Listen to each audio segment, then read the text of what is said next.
Swayam Prabha. Digital India. Educated India.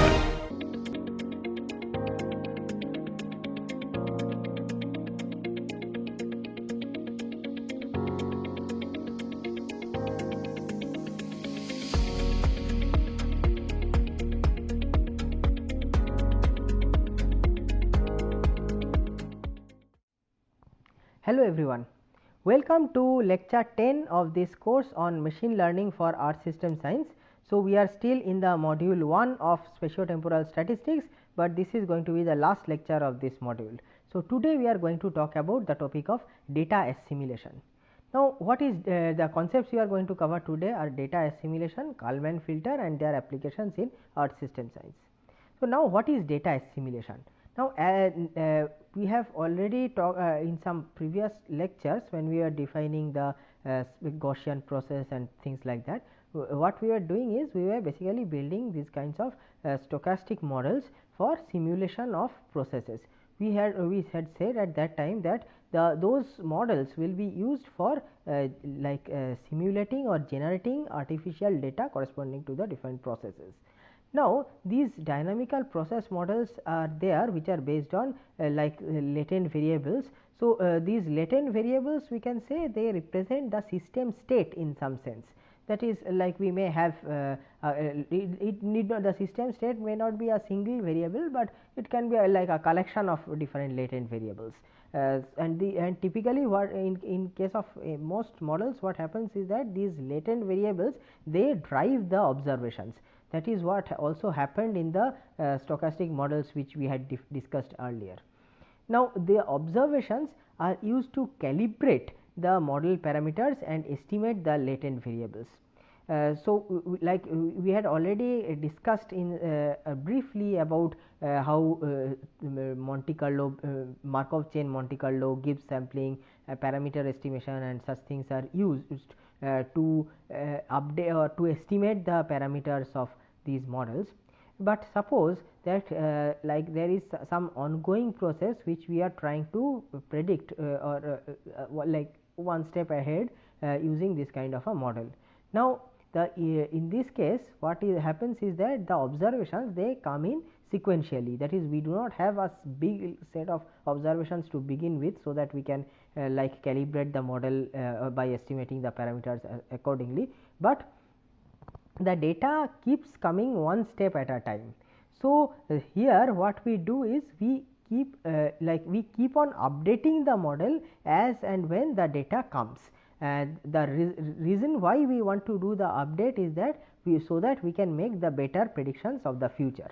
It is also possible that like with the various parameters in the model they may also be time varying. It need not happen that all the parameters will be fixed. So, like as the more and more data comes, we also have to keep on updating those parameters accordingly. So, that is the basic idea of data assimilation, that is data keeps coming and we like assimilate that data into our model to make our model more realistic and more closely connected to the data. So, this is like a slide from Karasi who has an excellent tutorial on this Kalman filter on data assimilations and Kalman filters.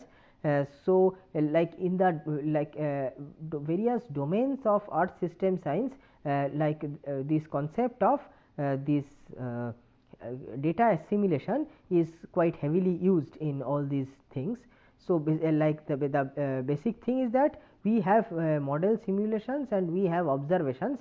So, the idea here is to somehow like assimilate the observations into the geophysical model simulations. So, data assimilation best combines the model and observations and brings synergy between the two. What is the purpose of bringing synergy? The purpose is to make the model more or to bring the model as close to the data as possible, so that it can it can make predictions or forecasts more accurately. So, as I said, in case of data assimilation, the system state is represented by a latent variable. At each time point, the dynamical model is used to estimate the state variable. Now, the observations keep arise and the step estimate is also updated, the model parameters are re-estimated, and then again the whole process repeats in the next time point.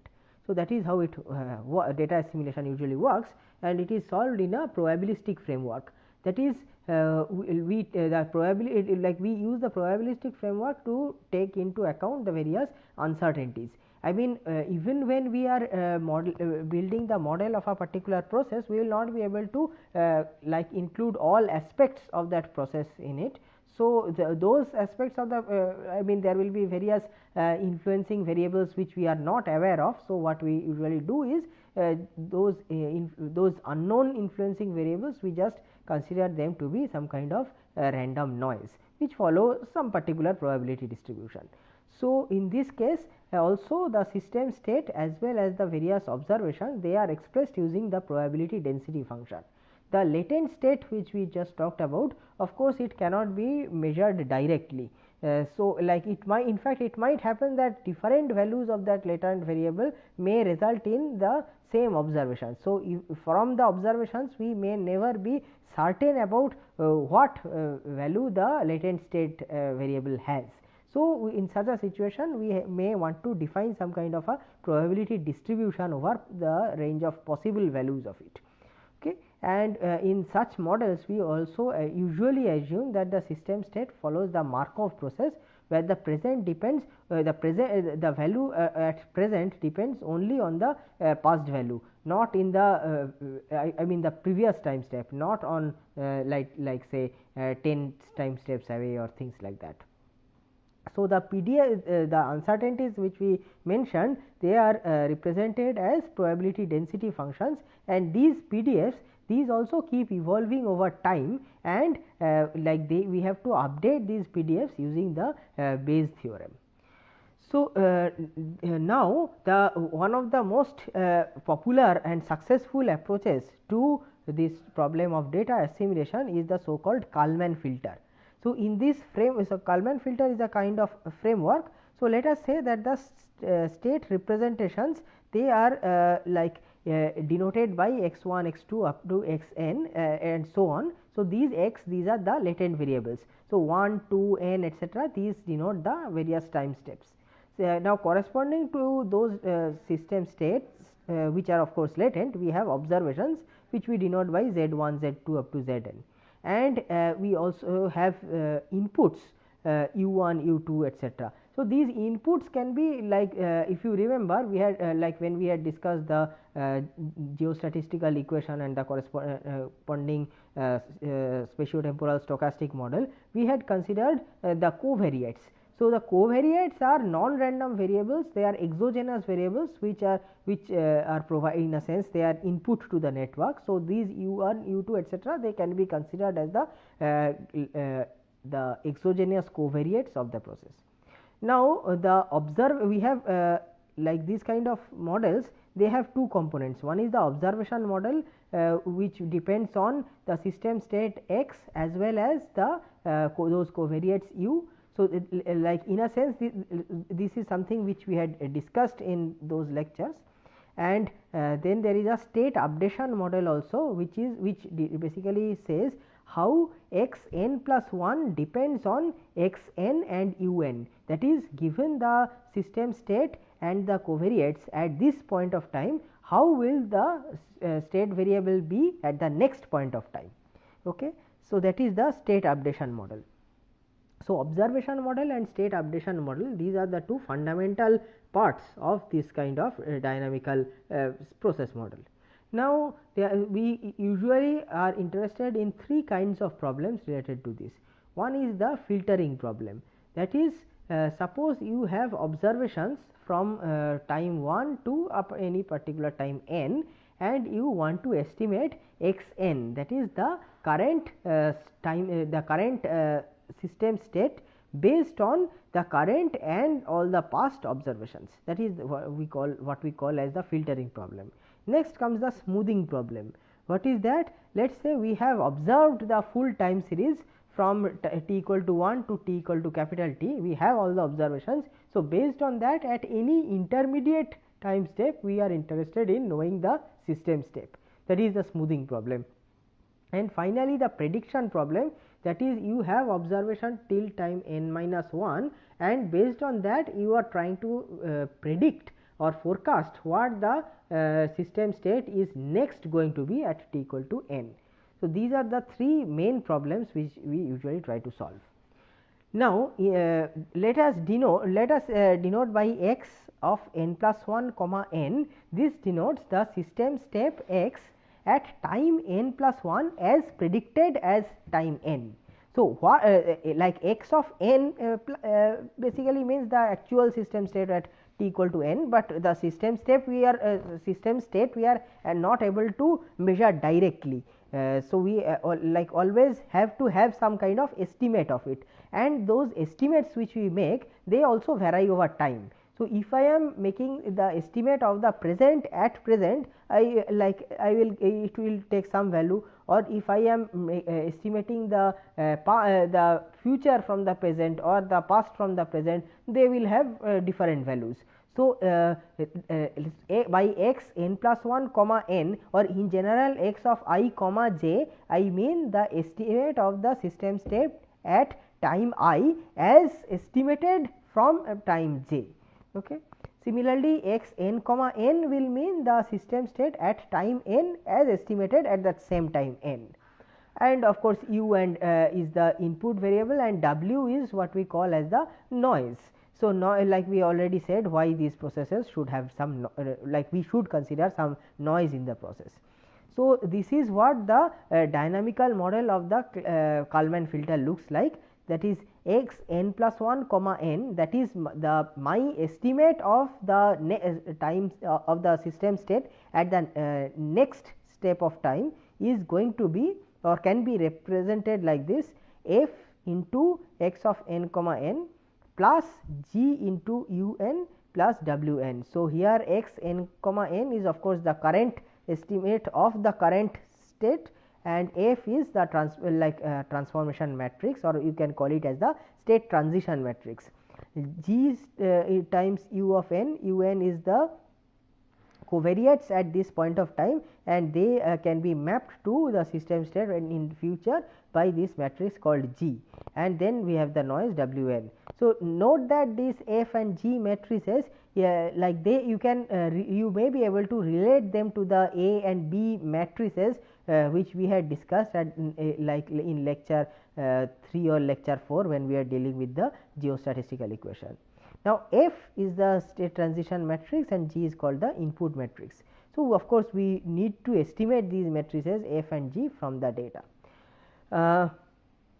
Now, apart from that, apart from this dynamical model, there are many other equations in this related to the Kalman filter. So, most importantly the measurement of the observation model. So, let us say x n is the true state of the system at t equal to n. So, note that here we are talking about x n as opposed to x n comma n or x n plus 1 comma n. So, these like whenever we have two time indices of x like this, what we are talking about is estimates of x. In this case, we are talking about the true value of x, which is of course unknown. But if it were known, like we would then it would follow this kind of a relation, where z n is the observation, which is of course known, and then v n is the like measurement error, and then h is the observation matrix. So, now it can be shown that this this expression for x n plus 1 comma n, that is like here we are basically talking about this problem, the prediction problem, that is I have observation till a particular time point, I am trying to predict the estimate the next the time step at the next I mean the system state at the next time step. So, x n plus 1 comma n, this can be represented in the dynamical model using this equation, but it can also be like rewritten in the following way using this quantity called k n, which is known as the Kalman gain, and this is also called the filtering equation. So, here you can see the estimate of the next state or as observed from the current state is the current state plus the Kalman gain times this thing. What is this thing? This thing is nothing but the like you can say the difference between what is observed and what is predicted by the model. So, note that x n comma n is what the is my estimate of the current state. So, if that was if that was indeed the correct if that were indeed the correct state of the system, then the corresponding observation would have been h times that value plus the noise, but the noise we may consider to be 0 mean. So, the expected value of the observation at this current observation should be just h times x of n comma n. But the actual observation is z of n. So, these two may not be exactly equal to each other. So, the Kalman gain basically like transforms this error of my of the current observation and it transforms the or that is based on the current error of observation which I make, it tries to estimate the next step. So, that is known, this k n, this is a very crucial quantity of this Kalman filter, this is known as the Kalman gain. Now, apart from predicting the system step at the next time step, we also try to quantify the uncertainty of this estimate. That is, for this x, we like this the x which we are talking about here, in a sense it is like the expected value or the mean value, but there are other like like instead of making a point forecast, we should also keep in mind that it could like there can be an error of the forecasting also. That is, instead of predicting exactly this value, it can predict a nearby value also. So, that covariance is called p of n plus 1 comma n. So, this is the uncertainty of prediction of x n plus 1 comma n, and p of n comma n is the uncertainty of the current estimate. Okay. That is, it is the variance of x n comma n. Now, like it is possible to like calculate these variances in terms of each other. So, like as you can see here, like this actually follows or this equation can be derived from these equations here with making some appropriate assumptions. So, this is known as the covariance extrapolation. So, here basically we are estimating the uncertainty of the next state prediction in terms of the current state prediction, right. And this f, this is like this matrix is like what we considered like earlier, this f matrix, right, the state transition matrix, and q is like it is the covariance, like it's the noise covariance. Now, this p of n comma, so here we are estimating p of n plus 1 comma n in terms of p of n comma n, but this p of n comma n itself can be expressed in terms of p of n comma n minus 1. Like, and that estimate again involves this quantity of Kalman gain. So, all these quantities, the Kalman gain, the p of n plus 1 comma n and p of n, all these are these can be written recursively one in terms of the other. That is, we first get an like expression of k n, using k n or let us say using k n I get and k and p of n comma n minus 1, I can get p of n comma n. Now, once I have p of n comma n, then I can have p of n plus 1 comma n, using which I can again derive k of n plus 1, and so on and so forth. So, the whole thing goes around in a cycle, and that is illustrated in this diagram, which I have taken from this excellent tutorial called kalmanfilter.net. So, here it is like saying that we have an initial estimate of the system state and the corresponding covariance. So, this is the initial condition. Now, based on this, first we extrapolate the state, what the next state is going to be and its corresponding uncertainty, right. So, they are given as x of n plus 1 comma n and p of n plus 1 comma n. Now, so this is, you can say, this is my prediction of what the system step is going to be in the next step.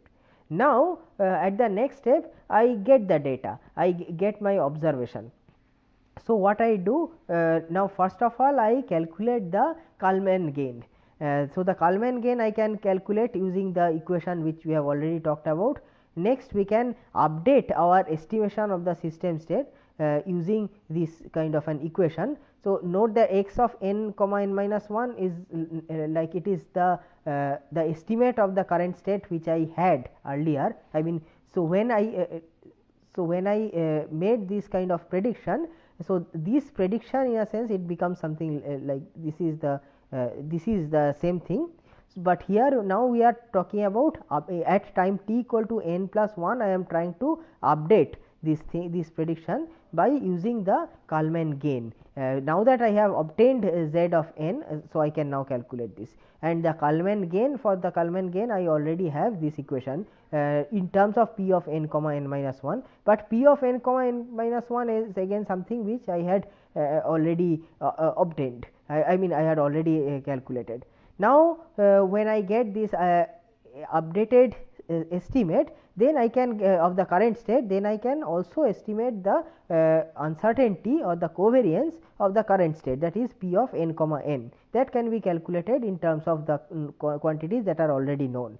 And then once I have p of n comma n, now I go back to this state. Now I will calculate p of n plus 1 comma n in terms of p of n comma n, and I will also calculate x of n plus 1 comma n using x of n comma n, because I have got I already know this quantity, and I will again pass it on. So, these two steps will keep on going around in loop. It is like I will in this step I am predicting, in this step I am correcting, that is once I get the data I correct my predictions, I re-estimate the system step, and then again I predict what the next system step will be. Again I get new data, I make corrections of my estimate, and then again predict the next step, and this just goes on.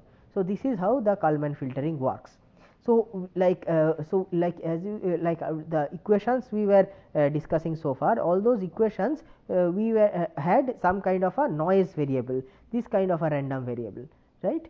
These q's or like these v's, the w's, these were all the random variables, but we had written these as equations involving a random variable. But instead of writing them an equation, we can directly go into some kind of a probability distribution, that is we can so the prediction model will become something like this. Given the current state, what is the probability distribution over the next state, or given the current system state, what is the probability distribution over the observation. Now, given a sequence of system states, what is going to be the sequence of the observations and things like that. So, we can actually define these kinds of probability distributions, and in the case of Kalman filters we usually use the Gaussian distributions for all these things. That is, each of these distributions is considered to be a Gaussian distribution. If we do so, if we use the Gaussian distribution, then we are actually able to calculate the the closed form expressions for these functions like f and so on, which we are talking about. Now, different extensions of the Kalman filters are possible. So, one is so first of all we can have the extended Kalman filters. So, in the Kalman filter which we are talking about, this is actually a linear Kalman filter, in the sense that the equations we are considering, the observation model or the state transition model, etc., they are all, as you can see, they are all linear models, but we can make them non-linear by including some kind of non-linear transition functions f or observation function g, etc. Then there is a possibility of using the ensemble Kalman filters, where instead of having a single estimate of the state vector, we can have a set of possible values of them, and this set at every stage is is updated using the Monte Carlo methods, and this is usually done to it is usually considered to follow the Gaussian distributions. We can also have the continuous time Kalman filters, in which we instead of defining of x n plus 1 comma n and things like that, we actually define the time derivatives of x n in terms of let us say the current values of x n, u n and things like that. So, this Kalman filter is a concept which has often been used in the in the domain of earth system sciences in various kinds of problems. So, for example, this one is talking about the in situ monitoring of groundwater contamination.